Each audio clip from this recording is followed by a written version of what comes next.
Conformément à son credo de tenir la population informée sur les activités de sa vaillante armée, la Direction de l'information et des relations publiques des armées, DIRPA, a organisé sa traditionnelle conférence de presse, le lundi 7 novembre 2022, dans sa salle de conférence. Elle a été animée par le directeur de la DIRPA, le colonel Souleymane Dambel, avec à ses côtés son adjoint, le colonel Mariam Sagara, le chef d'état-major du secteur 2 de l'opération Maliko, le colonel Ibrahim Samassa. Cette rencontre avec les médias avait pour objectif, d'une part, d'édifier les journalistes sur les différentes activités des FAMA courant le mois d'octobre dernier et d'autre part, de tirer le bilan des opérations. Toutes choses qui permettent aux populations d'apporter son soutien à son armée qui travaille d'arrache-pied dans l'exécution de sa mission régalienne de protection des personnes et de sauvegarde de l'intégrité du territoire national. Au regard de ce qui s'ensuit, la montée en puissance des FAMA n'est plus un mythe mais une réalité indiscutable sur le terrain, même s'il existe des efforts à fournir. En effet, la population à vocation agro-pastorale a pu exercer ces temps-ci en toute sécurité ses activités champêtres sous la protection des FAMA.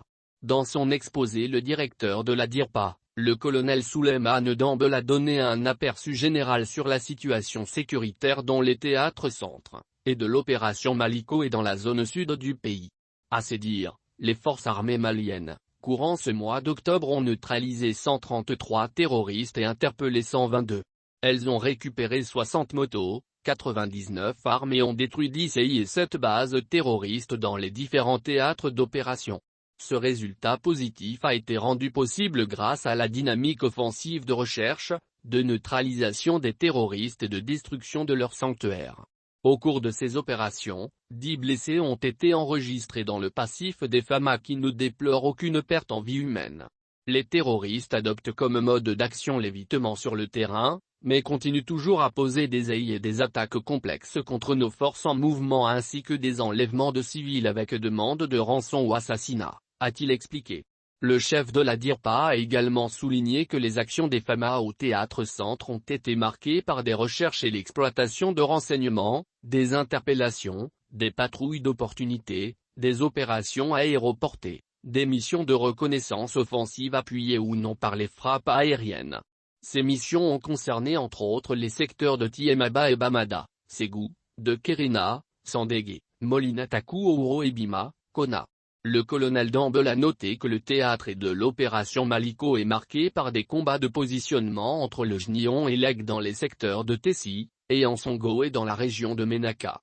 Il a précisé que dans la zone sud, le 30 octobre 2022, l'exploitation du renseignement a permis l'interprétation de 03 individus dans un bâtiment à proximité du marché Dral dans le cercle de Kati en possession d'un PM-02 chargeur, 70 cartouches de 7,62 semilons, 03 motos, 12 téléphones portables et d'autres matériels.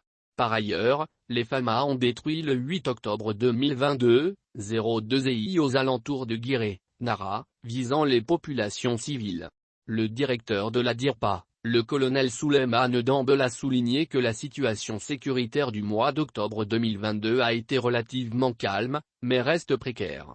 La vigilance doit être de mise pour éviter les actions de prédation des groupes terroristes sur les populations civiles avec des enlèvements, des menaces et des assassinats ciblés, a-t-il conclu.